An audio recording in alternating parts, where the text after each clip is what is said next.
everyone, welcome back to my channel. In Lodam kabese. Ole sabera son long to kasaya. Son video hi current swaman ring lawa mase nge akatok swan roti sareng kalau tonga son tu cuma hian samlam pang ka turun TV thung do na sen so request tam lu to ka tu cuma ka ron TV thung to ri tu sam Kang te sam Chhia shim hei sam nung lau lu tuk te khatang ankle dan tur ti lam man tur kha karon se do ni ataw lawa tun cuma mi tur hi pakhat chau ti la thil pakhat chau angai do na ni tu na mi hi ataw lawa sum ni man chen sum ni man na ni ka sha sum panga man te po ma abulian te po ma al lei the ya cha tu I tu na mi hi lau tianga tun chuma mi hi chu le thil pakhat kan soi le lo ka nge chong kam ka thiang la lu tu khi ti te le ne thlam nam lau tu hian lo om china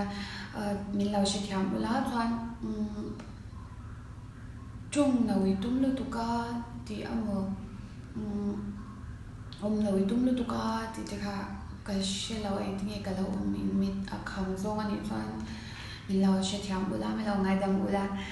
ka tiang zonga hanung kha ka tum lau nya nge comment chen kha ta chuan ni video ina ha thak yom dan camera ma yom dan ina nom lau tin ta kha in ti tak kin nge anom lau ti te kha mi lau shil ula chan ka soi to kha ka video ma sa mission su inzir kanya inzir me kanya nge thiam lau la ni cheu kanya chuwang chan to ki ko ka ron inzir zel do na chuwang chan ka video siam le zel tur te a hmunom theinan min lau shilangai do ni khatyang ka thel ti swate le in hmu nom lau deu te kha chan tu na hian nge kan chen ngal don me anga kan thil ti tur a chan so ka sai nim lo tok chuan ni lau nim don sia chanin tilahan pimples ka lau nei ve ni pimples hian min kan san thei tak lawa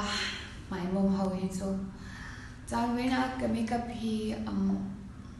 alu tuk tu ma mai mo ka tia zero ma chan Sunday ya in khom na tepon ak tiang hian hemi makeup hi man thei karing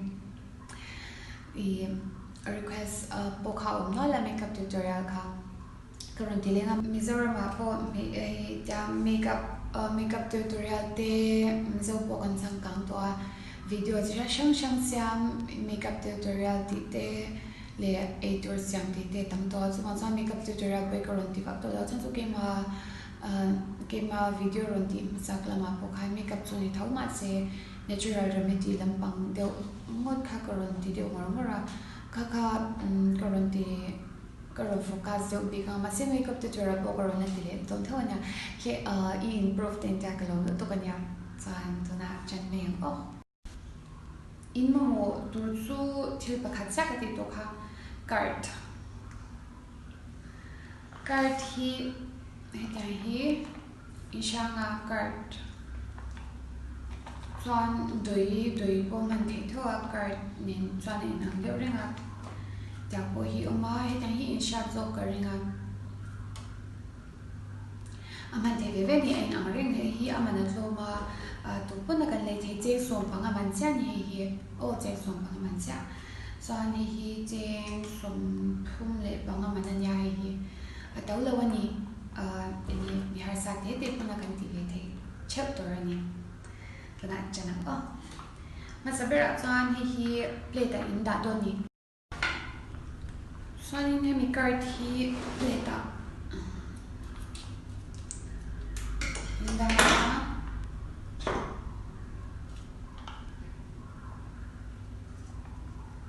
tama ngai lo ni in sam tam le tam lo khani me ya chuanin doja chuan vitamin E capsule hi vuna te sama te achari kani che em vek ani chuan pahnih ka tel tu ni ki ma chuan in sama tam chuan dole pathum pu tel ula I khami in cart doi tam lawa zir khan ani me khami cart hi Instagram lama te private message tu te po khan skin lam panga po galo cho photo galo share photo hemi hi cart hi acha em mani vun rong te vun mom te eng ang hun pahnih ka tel to a chunga khan pahnih hi ka tel ani chuanin ala zo lo do ni in huam chuanin pahnih kha in telanga in sam khan in tel don noi don ni in sam kha sik sona in chenanga thila sik sona chen ka chu in du dan khan in to me ya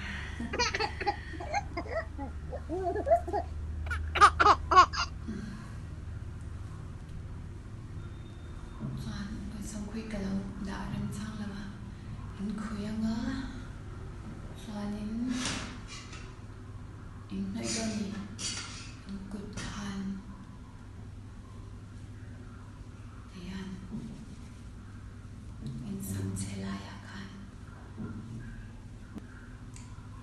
Emi vitamin hi protein anya vitamin A to Z. Katene ke ma chan vitamin E anya ma se ke ma chan vitamin A to Z tanir ngot ni chan se cha tu ni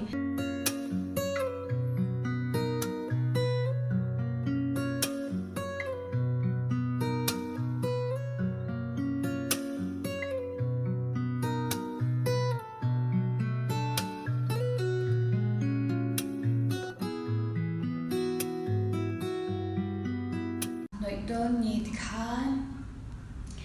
sam mor chelai che kha chu sambul nai inge nam nai te changa chha te numa sampo na kang chuan hemi hi inlam ti china nga chuan me don ni chunga on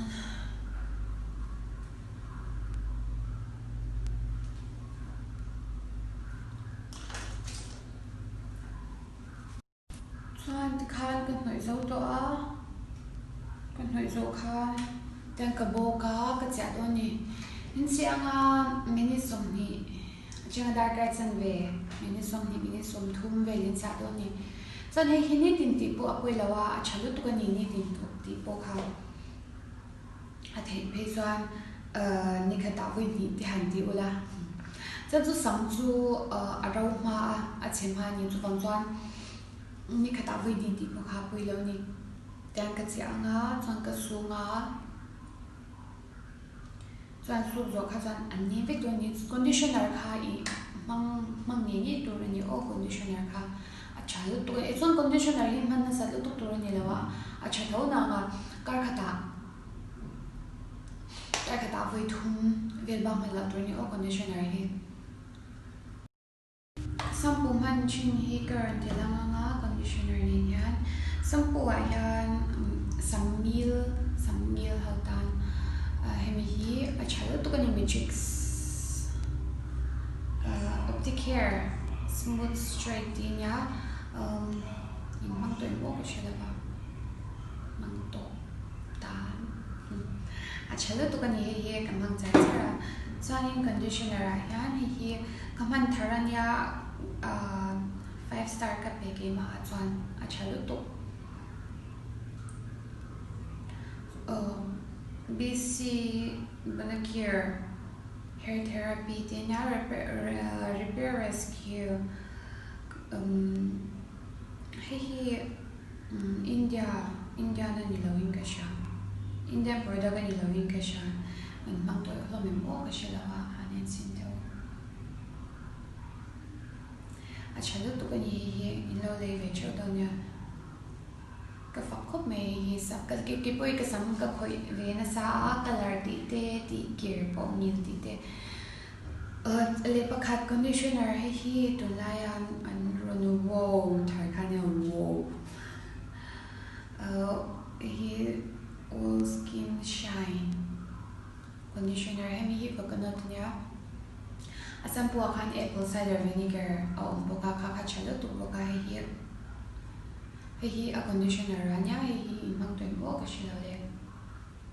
lom lu tu ke mi la subscribe mi la support som zel la lom lu tu ka nya ka thiam lo like nge thil ka ti swa like ka chong kam thiam lo te mi la sha thiam sa ka min free boka nge ka janga in social me ka chuan i thil ba kha kan sha tu chong kam hian mi kan thật thế này mo trong cầm na lúc tục thì hiện mi cần phải tí vắt khâu diều lâu nhỉ so ai chọn chơi đến bên tiếng chọn thì dốc là chút thì in xoay xì là khách tiếng i đàn về khách cái in bị lâu chút thì khách tiếng khăn thì tuổi anh lâu in bị lâu chọn in lâu mấy là khách tiếng là vắt tí vắt kẹt khá ngay lâu nhỉ soวันจันมีชิ้นสุดที่ทำแล้วนั่นเองอินเซอร์เซลกันเนี่ยsoวันจันชาเดวินที่อันจันที่โซกลาที่อันจันที่ขัดยังไงที่ขันเองนวมโซกังขัดยังที่ขันหันที่เวลาเราปมดันที่พออาเซียนตัวนี้มีดังกี่มาโซกุติละว่ามีดังชแนลเสียงเวดังตักที่ปนออกมาอันมันนี่ดัน